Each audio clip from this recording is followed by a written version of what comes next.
So in this video, we'll cover the use case of allowing some groups or OUs to have access to some social media.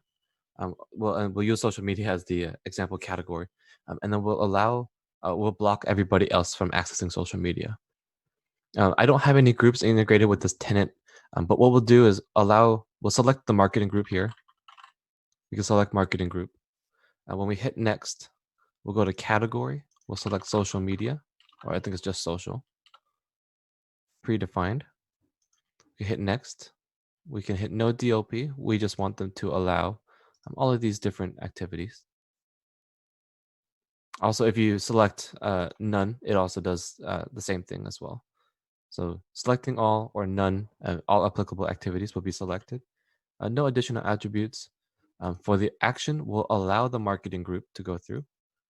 We'll have no notifications. And what we'll do is name this marketing allow social. We'll go ahead and hit save at the top. We'll save this to the top.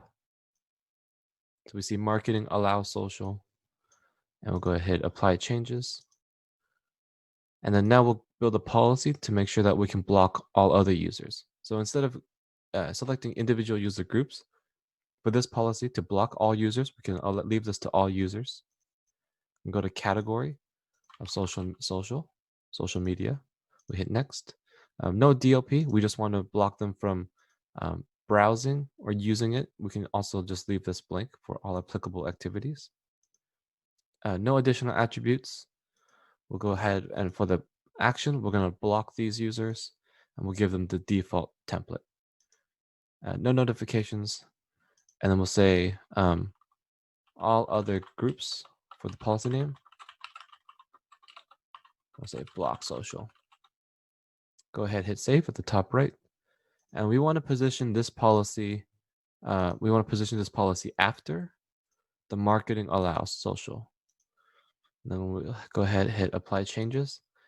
And so now the way this will work is if a user from the marketing group tries to access social media, we'll check first for this policy. We'll say, is this user part of the marketing group? And if they are, we're going to allow them. Now, once we go ahead and allow them, we stop checking any other policies. If a user from maybe IT or say from the engineering group tries to access social media, the first policy we're going to check is this user part of the marketing group? And they're not. So they don't trigger this policy. So then they go on to the next policy. Are they part of all other groups or all other users?